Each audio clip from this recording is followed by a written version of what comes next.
নমস্কার, রান্নাঘরে রাজশ্রীতে আপনাদের সকলকে স্বাগত জানাই। আজ আমি আপনাদেরকে বানিয়ে দেখাবো আলু মটর টিক্কা সাথে ম্যাগি। তাহলে এবার শুরু করি। প্রথমে আমি কড়াই গরম করে অল্প সাদা তেল দিয়ে দিলাম। এবার একটি মিডিয়াম সাইজের পেঁয়াজ কুচনো দিয়ে দিলাম। পেঁয়াজটাকে হালকা বাদামি করে ভেজে নেব।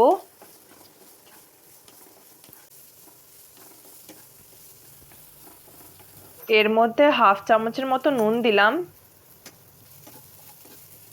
ছোট হাফ বাটি মটরশুঁটি দিয়ে দিলাম। একটু ভেজে নিচ্ছি। অল্প কুচনো লঙ্কা দিলাম।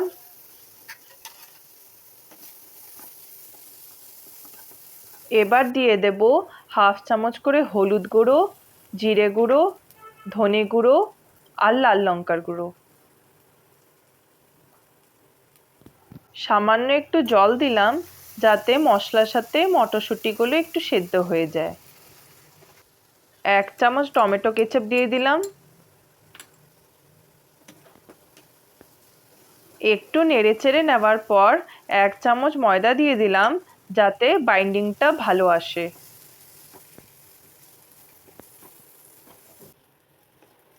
হয়ে গেছে, এবার নামিয়ে নিয়ে একটু ঠান্ডা করে নেব। এখানে আমি দুটো সেদ্ধ আলু খোসা ছাড়িয়ে স্ম্যাশ করে নিয়েছি। অল্প নুন দিলাম, সামান্য লাল লঙ্কার গুঁড়ো দিলাম, 1 চামচ ময়দা দিয়ে দিলাম আর 1 চামচ কর্নফ্লাওয়ার দিয়ে দিলাম। চামচ দিয়ে ভালো করে মিশিয়ে নিচ্ছি। অল্প ধনেপাতা কুচি দিয়ে দিচ্ছি। এবার ভালো করে মেখে নিচ্ছি। হয়ে গেছে, এবার একটা গোল করে নিলাম। এবার চ্যাপ্টা করে নিয়ে অল্প ময়দা হাতে নিয়ে বাটির মতো করে নিচ্ছি। হয়ে গেছে বাটির মতো। এবার এর মধ্যে মটরের পুরটা দিয়ে দিলাম। এবার মুখটা ভালো করে বন্ধ করে দিচ্ছি। এবার ভালো করে চেপে সাইডগুলোতে গোল শেপ দিয়ে দিচ্ছি।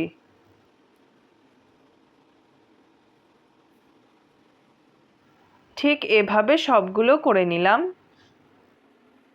এবার ম্যাগিটা সেদ্ধ করে নেব। 2 কাপ জল দিলাম।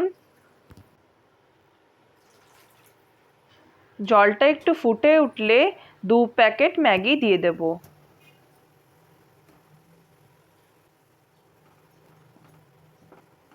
ম্যাগিটা সেদ্ধ হয়ে গেলে ওপর দিয়ে ম্যাগি মশলা ছড়িয়ে নামিয়ে নেব।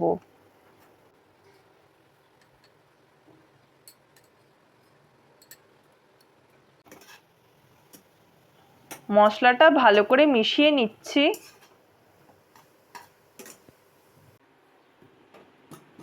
এবার আগের থেকে বানিয়ে রাখা টিক্কাগুলোকে ভেজে নেব। তাওয়া গরম করে অল্প তেল দিয়ে দিলাম। এবার আলু মটরের টিক্কাগুলো দিয়ে দিচ্ছি।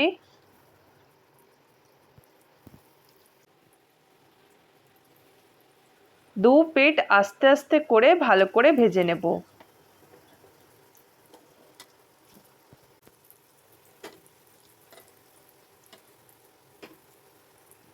আলু মটর টিক্কা ভাজা হয়ে গেছে।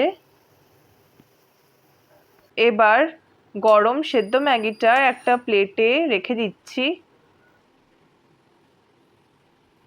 ওপর দিয়ে অল্প টমেটো সস ছড়িয়ে দিচ্ছি।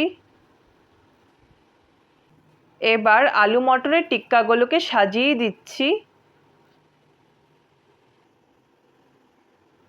ওপর দিয়ে অল্প গোলমরিচের গুঁড়ো ছড়িয়ে দিচ্ছি।